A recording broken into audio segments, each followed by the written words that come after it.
दूसरे चरण के कोरोना वैक्सीनेशन का आज दूसरा दिन है। केंद्रीय स्वास्थ्य मंत्री डॉक्टर हर्षवर्धन ने आज वैक्सीन ली। केंद्रीय गृह राज्य मंत्री जी किशन रेड्डी ने भी आज वैक्सीन लगवाई। सुप्रीम कोर्ट के जजों को भी आज लगाई जाएगी वैक्सीन। फारूक अब्दुल्ला, मुख्तार अब्बास नकवी ने भी वैक्सीन लगवाई है। केंद्रीय स्वास्थ्य मंत्री डॉक्टर हर्षवर्धन ने आज ये वैक्सीन लगवाई। वो अपनी पत्नी के साथ पहुंचे थे। उनकी पत्नी नूतन और उन्होंने खुद ये वैक्सीन लगवाई। पहले जितनी भी फॉर्मेलिटीज होती हैं रजिस्ट्रेशन की, वो पहले सारी फॉर्मेलिटीज पूरी की गई और उसके बाद ये कोवैक्सीन उन्होंने लगवाई है। अब आपको दो तस्वीरें दिखाते हैं। केंद्रीय स्वास्थ्य मंत्री डॉक्टर हर्षवर्धन ने आज ये वैक्सीन ली है। डॉक्टर हर्षवर्धन के साथ उनकी पत्नी नूतन ने भी आज वैक्सीन लगवाई।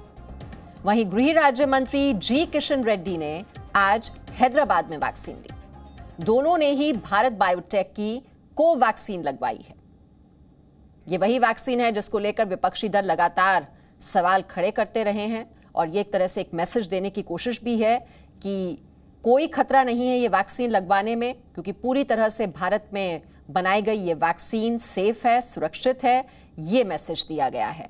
आपको सुनवाते हैं डॉक्टर हर्षवर्धन ने वैक्सीन लेने के बाद क्या कहा। आज मैंने और मेरी पत्नी ने कोविड के खिलाफ अपना वैक्सीनेशन, उसकी पहली डोज यहाँ दिल्ली के प्रतिष्ठित Delhi heart and lung hospital में अब से ठीक आधा घंटा पहले लगवाई है और आधा घंटे का ऑब्जर्वेशन का समय अभी समाप्त हुआ है। मुझे जैसा अस्पताल वालों ने बताया, मुझे कोवैक्सीन और मेरी पत्नी को भी कोवैक्सीन लगाई गई है। मुझे पिछले आधा घंटे में और मेरी पत्नी को भी पिछले आधा घंटे में किसी भी प्रकार की कोई भी तकलीफ नहीं महसूस हुई है। तो Delhi heart and lung institute में उन्होंने ये वैक्सीन ली और वो बता रहे हैं कि आधे घंटे पहले उन्होंने ली, उसके बाद आधे घंटे मॉनिटर भी किया जाता है। उनका कहना है कि किसी तरह की कोई तकलीफ उन्हें या उनकी पत्नी को ये वैक्सीन लेने के बाद नहीं हुई। और आज नेशनल कॉन्फ्रेंस के अध्यक्ष फारूक अब्दुल्ला ने भी वैक्सीन ली। साथ ही रामपुर में केंद्रीय मंत्री मुख्तार अब्बास नकवी ने भी वैक्सीन लगवाई। अभी तक हमने देखा कि विपक्ष लगातार वैक्सीन को लेकर सवाल खड़े करता रहा है, खासतौर पर कोवैक्सीन को लेकर। लेकिन शरद पवार और फारूक अब्दुल्ला ये विपक्ष के दो बड़े चेहरे हैं जिन्होंने ये वैक्सीन खुद लगवाई है। ये दोनों चेहरे इस वक्त आपके सामने। हालांकि एक और अभी जो चेहरा हम आपको दिखा रहे हैं वो मुख्तार अब्बास नकवी का है, जो कि केंद्रीय मंत्री हैं, और फारूक अब्दुल्ला को भी आप इस वक्त देख रहे हैं। लेकिन विपक्ष के ये दो चेहरे, क्योंकि कल शरद पवार ने भी वैक्सीन लगवाई थी और आज नेशनल कॉन्फ्रेंस के अध्यक्ष फारूक अब्दुल्ला ने ये वैक्सीन लगवाई है। दूसरे चरण में किन बड़ी हस्तियों ने अब तक ये वैक्सीन ली है, आपको थोड़ी ये जानकारी दे देते हैं। कल की भी वो तस्वीर आपको याद होगी, प्रधानमंत्री नरेंद्र मोदी पहुंचे थे एम्स और वहां पर उन्होंने ये वैक्सीन ली थी। इसके अलावा वेंकैया नायडू उपराष्ट्रपति, उन्होंने भी वैक्सीन ली। एस जयशंकर जो कि विदेश मंत्री हैं, राजस्थान के गवर्नर कलराज मिश्र, बिहार के सीएम नीतीश कुमार, ओडिशा के सीएम नवीन पटनायक, केंद्रीय मंत्री जितेंद्र सिंह, एनसीपी के अध्यक्ष शरद पवार। ये सारी तस्वीरें आप इस वक्त देख रहे हैं। ये दूसरे चरण में जो वैक्सीनेशन जिसका शुभारंभ कल किया गया था, शुरुआत की थी प्रधानमंत्री नरेंद्र मोदी ने एम्स पहुंचकर, और उसके बाद के ये तमाम बड़ी चेहरे, बड़ी हस्तियां आप देख रहे हैं जिन्होंने ये वैक्सीन ली। दूसरे चरण के वैक्सीनेशन के पहले दिन क्या क्या हुआ, ये आपको थोड़ी जानकारी इसके बारे में भी रखनी जरूरी है। 25 लाख लोग उन्होंने कोविन पोर्टल पर रजिस्ट्रेशन कराया। कुल जो वैक्सीन लगी हैं, कितने लोगों को लगी हैं? 4,27,000 लोगों को लगी हैं। और इनमें से अगर एज ग्रुप की बात की जाए तो 60 साल से ऊपर जो लोग हैं जिनको वैक्सीन लगी है, उनकी संख्या है 1,28,000। और जो 45 साल से ऊपर हैं और जो बीमार हैं जिनको ये वैक्सीन लगी है, उनकी संख्या है 18,850।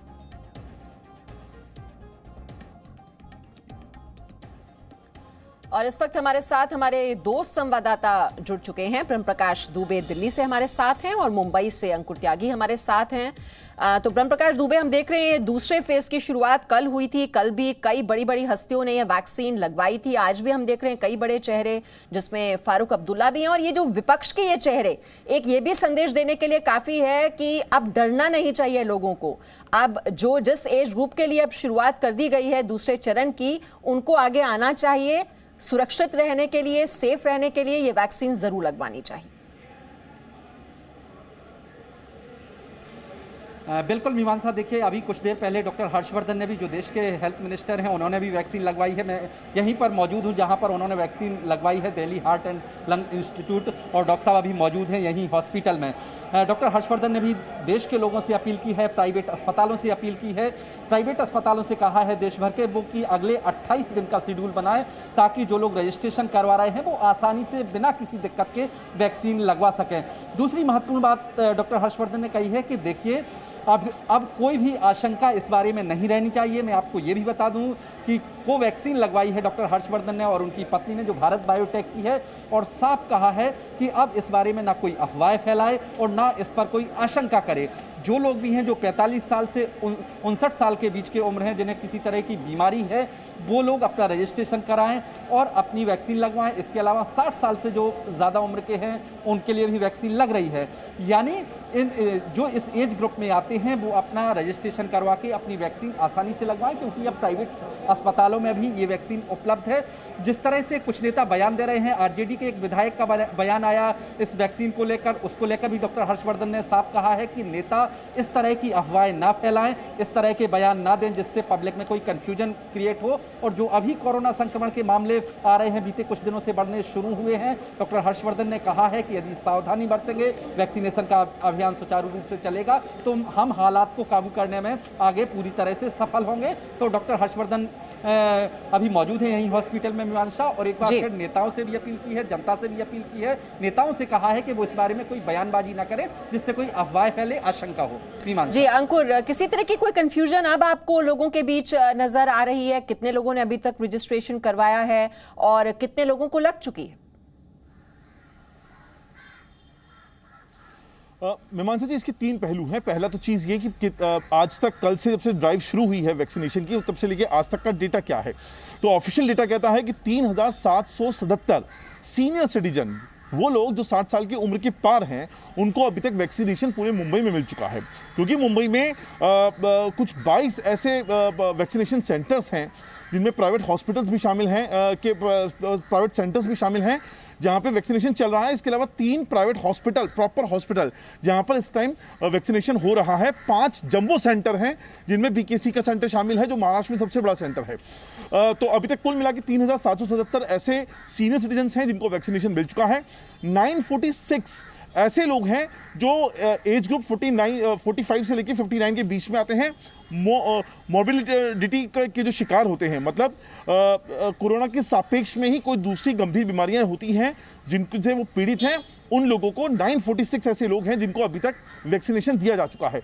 अब आगे क्या होना है, अंदाजा ये लगाया जा रहा है, जैसे कि महाराष्ट्र सरकार लगातार अपनी कोशिशें कर रही है, आने वाले 2 दिनों के अंदर 500 ज्यादा सेंटर्स बढ़ने वाले हैं वैक्सीनेशन के, जिससे जो पहुंच है लोगों के बीच में वो ज्यादा से ज्यादा की जाए। तीसरा सबसे इंपॉर्टेंट पहलू, जो तस्वीर कल निकल कर आई थी, एक तरफ प्रधानमंत्री जो सुबह सुबह जाकर वैक्सीनेशन लेते हैं, और महाराष्ट्र की राजनीति का सबसे बड़ा नाम शरद पवार, काफ़ी बुजुर्ग नेता हैं और बहुत ही सीनियर माने जाते हैं राजनीति में, वो खुद जाकर वैक्सीनेशन ले रहे हैं और ये संदेश देने की कोशिश कर रहे हैं कि अपने देश के वैज्ञानिकों की जो अथक प्रयास हैं उनमें आप पूरा विश्वास रखिए, वो पूरी तरह से सुरक्षित हैं और यही वैक्सीन इस देश को, समाज को सुरक्षित रख सकती है। जी, राजनीति बिल्कुल आड़े आने भी नहीं चाहिए ऐसे मामलों में। आप रहिए अंकुर हमारे साथ, और ये भी महत्वपूर्ण जानकारी दर्शकों को दे दें क्योंकि ये राहत वाली खबर है। बीते 24 घंटे में कोरोना के मामलों में कमी आई है। बीते 24 घंटे में कोरोना के 12,286 नए मामले सामने आए। 24 घंटे में कोरोना से 12,464 लोग ठीक हुए। 91 की मौत हुई है। अब तक कोरोना से 1.07 करोड़ लोग ठीक हुए हैं। अब तक कोरोना से 1.57 लाख लोगों की मौत हुई है। तो ये हैं आंकड़े, लेकिन अब जो नए मामले आ रहे हैं उनमें हम रिकॉर्ड गिरावट देख रहे हैं। तो आप देख रहे हैं, ये हम चार्ट के जरिए आपको समझाने की कोशिश कर रहे हैं अब तक कितने ठीक हुए हैं। देखिए 1.11 करोड़ ये अब तक ठीक हुए हैं, 97.08%। मौत कितनी हुई है आप और देशों की तुलना में देखें तो हमारे देश में जो मौत का आंकड़ा है वो बहुत ही कम है, ये 1.41%। ये मौत का आंकड़ा आप देख रहे हैं, जो एक्टिव केस हैं वो हैं 1.51%, यानी कि 1,67,000। तो जो एक्टिव केसेस हैं वो बहुत ही कम है, रिकवरी रेट बहुत अच्छा है और जो मौत का आंकड़ा है वो बहुत कम है। और ब्रह्म हमारे साथ हैं। ब्रह्म, ये जो एक्टिव केसेस हैं ये बहुत ही कम, रिकवरी रेट बहुत अच्छा है, जो मौत का आंकड़ा है वो बहुत कम है। बिल्कुल मीमांसा, देखिए भारत अच्छी दिशा में जा रहा है और हम हॉस्पिटल में हैं। हम आपको तस्वीर दिखाने की कोशिश करते हैं क्योंकि सीनियर सिटीजन हैं, जो बुजुर्ग हैं, वो वैक्सीन लगवाने के लिए पहुंचने लगे हैं और हम आपको उनसे बात भी करके दिखाते हैं और तस्वीरें भी दिखाते हैं। देखिए हम चूँकि इसी जगह पर अभी डॉक्टर हर्षवर्धन ने वैक्सीन लगवाई है और आगे जो है बहुत सारे लोग हैं जो सीनियर सिटीजन हैं, वैक्सीन लगवाने पहुँचे हैं। यहाँ पर देखिए डेस्क बनाई गई है वैक्सीनेशन के लिए। यहाँ पर क्या मैम रजिस्ट्रेशन हो रहा है यहाँ पर? यहाँ सर, हाँ जी हाँ जी। सीनियर सिटीजन आने लगे हैं रजिस्ट्रेशन? हाँ जी सर, सिटीजन आने लगे हैं। आप आए हैं मैं वैक्सीन लगवाने के लिए? क्या नाम हुआ सर? KS वर्मा। सर क्या कहना चाहेंगे देशवासियों से और लोगों से कि वैक्सीन लगवाने आगे आए, कोई आशंका न करें? सबको आना चाहिए, जो एलिजिबल हैं उनको जल्दी से जल्दी आना चाहिए। मैम क्या नाम हुआ आपका? मेरा विमला वर्मा जी। क्या कहेंगे आप वैक्सीन लगवाने आई हैं? हाँ जी। यही उनका कब का सर इंतजार कर रहे थे इस चीज़ का। हाँ। तो अब आया तो लगवाना ही चाहिए। तो आज आप सुबह चली आई? हाँ सुबह चले आए। और देखिए मैं आपको बता दूं मीमांसा, इसी जगह पर डॉक्टर हर्षवर्धन ने अभी कुछ देर पहले वैक्सीन लगवाई है। और कितने लोग मैम सुबह से आपके पास आ चुके हैं डॉक्टर साहब के लगवाने के? उनके बाद भी कम से कम 20-25 लोग तो आ चुके हैं अभी। जी। प्रोसीजर क्या है?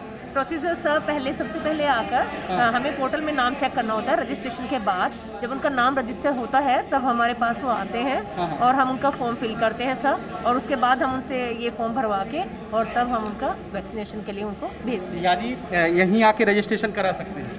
रजिस्ट्रेशन तो सर ऑनलाइन होगा। ऑनलाइन? हाँ जी। फिर वो हम यहाँ पर वो जब आएंगे तो पोर्टल में चेक करेंगे और पोर्टल में चेक करने के बाद जब हमारे पास आते हैं तो हम उनका फॉर्म भरते हैं सर, तब वो वैक्सीनेशन होता है उनका।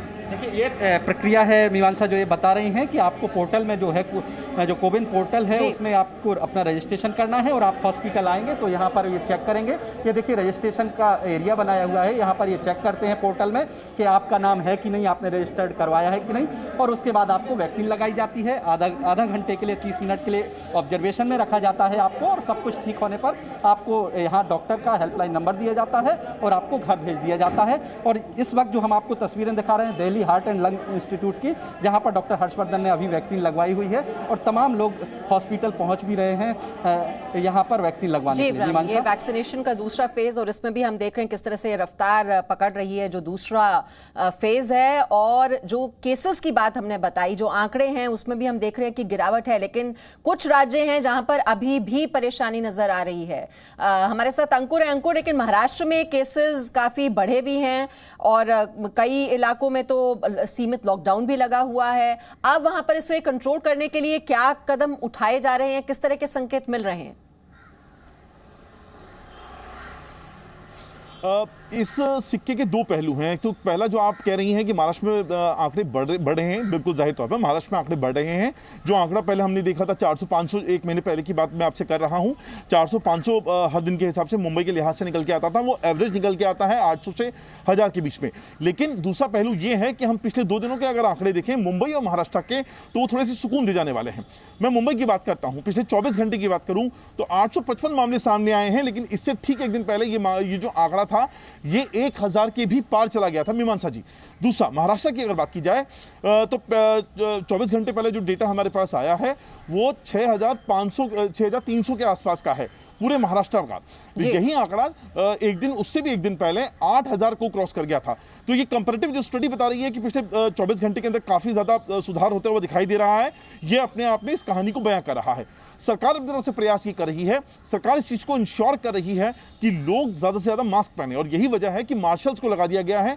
जो मार्शल कल तक सड़कों पे नजर आते थे, अब मुंबई में चूंकि लोकल ट्रेन इस वक्त आम आदमी के लिए भी एक लिमिटेड पीरियड में शुरू की गई है, अलग अलग टाइमिंग पे, वहां पर भी आपको मार्शल मिल जाएंगे जो आपको बिना मास्क पहने या मास्क ठीक से न पहनने पर 200 रुपए का आपका चालान काट देंगे। तो सख्ती लोगों में जरूर लाई गई है। इसके अलावा जो लोकल लीडर्स होते हैं, जो कम्युनिटी लीडर्स होते हैं, और उसके अलावा जो महाराष्ट्र के जो कई सारे ऐसे चेहरे हैं, सेलिब्रिटी चेहरे, उनको भी इस कैंपेन में साथ जोड़ा जा रहा है। बिल्कुल, मार्शल्स की जरूरत ही नहीं होनी चाहिए। लोगों को भी ये समझना चाहिए कि कोरोना कहीं गया नहीं है, वैक्सीनेशन हो रही है, ठीक है, वो भी जरूर आप लगवाएं, लेकिन साथ ही साथ तब तक मास्क का इस्तेमाल जरूर करें और सोशल डिस्टेंसिंग का भी जरूर ध्यान रखें। बहुत बहुत शुक्रिया। हम हमारे साथ थे, अंकुर हमें जानकारी दे रहे थे। Presenting B News app available on Google Play and App Store. Download it now.